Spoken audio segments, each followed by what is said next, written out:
subtleties of what you resist persists, continues to puzzle me.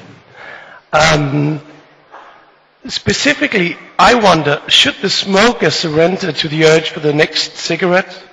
Should the sick person surrender to uncontrolled coughing? And should the tempted one surrender to the temptation?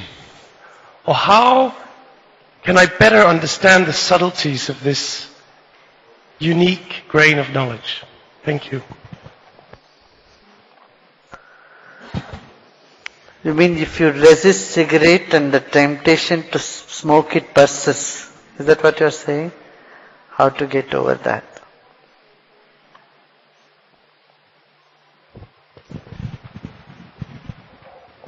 Yes.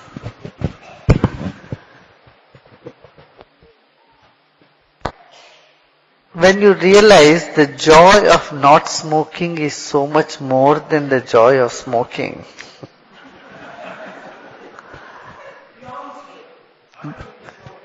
Yeah, beyond smoking, when you find there is certain greater joy. See, what the mind does, it just wants to go where it gets some joy, some pleasure. And in search of pleasure, the mind is looking for where it is not there.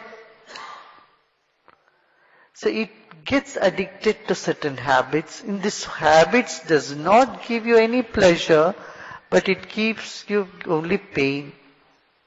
Gives you only pain. So when the mind realizes this,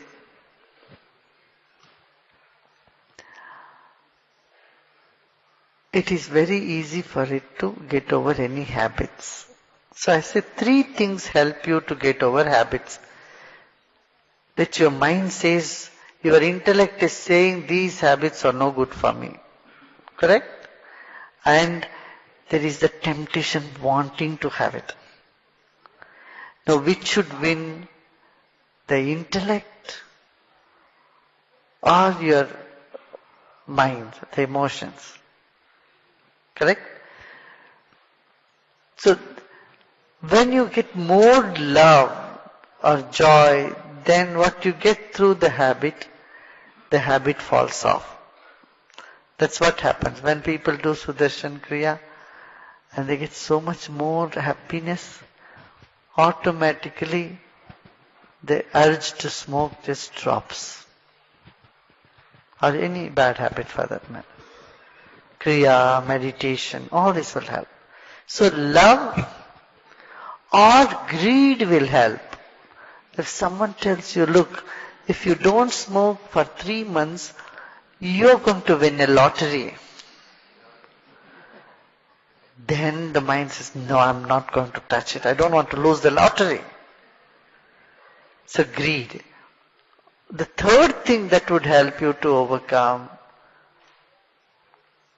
the instincts are fear.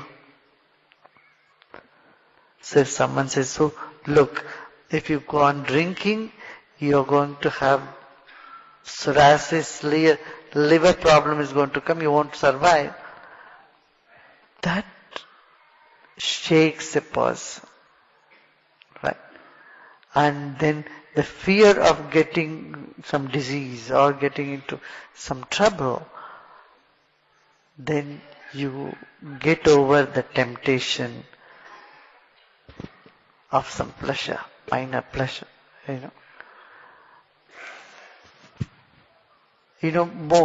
many people who used to be very promiscuous stopped being promiscuous when they heard about the AIDS. The fear of AIDS have kept people more faithful to their spouse. So love, fear and greed are 3 things which would help you to resist those things which